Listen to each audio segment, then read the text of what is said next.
Ísland er lítið land í stóru alþjóðlegu hagkerfi. Lífskjör okkar byggja á góðu aðgengi að erlendum mörkuðum fyrir íslenskar vörur, þjónustu og hugvit.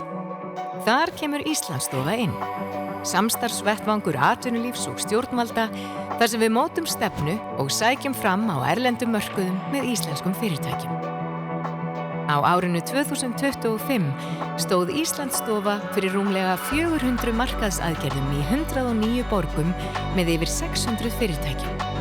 Starfsemi Íslandsstofu spannar 5 lykilgeira íslensks útflutnings sem byggja á sérstöðu Íslands, gæðum, þekkingu og sjálfbærri nýtingu auðlinda. Á síðasta ári nýttu 150 íslensk fyrirtæki útflutningsþjónustu Íslandsstofu með ráðgjöf, markaðsgreiningum og öflugu alþjóðlegu tengslanetti. Íslandsstofa greiðir götu erlendrar fjárfestingar á Íslandi.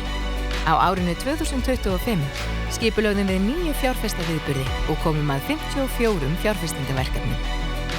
Með viðskiptasendinefndum, fagsýningum og vinnustofum tengir Íslandsstofa íslensk fyrirtæki við kaupendur, fjárfesta og samstarfsaðila allan heim. Á árinu 2025 stóð Íslandsstofa að 120 viðskiptaviðburðum og mældist ánægja fyrirtækja 4,2 af 5. Samkeppni á alþjóðamörkuðum snýst ekki bara viðskipti, heldur líka ímynd. Þess vegna vinnur Íslandsstofa að því að styrkja orðspor Íslands með markvissri mörkun og markaðssetningu. Allt frá kokkaskólakeppnum í Suður-Evrópu til menningar- og kynningarviðburða í Asíu. Frá lífvísindum til tölvuleikja, hönnunar og skapandi greina. Frá grænum lausnum til jafnréttismála. Í ferðaþjónustu styrktum við samkeppnisstöðu Íslands yfir vetrartímann. Og með ráðstefnusókn okkar staðfestum við 9 alþjóðlegar ráðstefnur sem munu skila yfir milljarði í útflutningstekjur.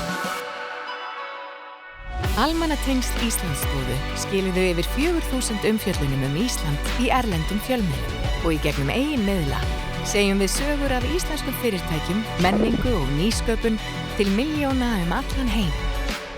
En ímynd lands byggist ekki aðeins upp í markaðsstarfi. Hana þarf líka að standa vörðum, eins og þegar Ísland vann fullnaðarsigur í Æsland-málinu í Evrópu, sem tryggir að íslensk fyrirtæki geti áfram auðkennt vörur sínar með landaheitinu Æsland. Allt þetta gerum við í samstarfi við íslenskt atvinnulíf og stjórnvöld til að styrkja stöðu Íslands á alþjóðlegum mörkuðum og skapa ný tækifæri fyrir íslenskt atvinnulíf.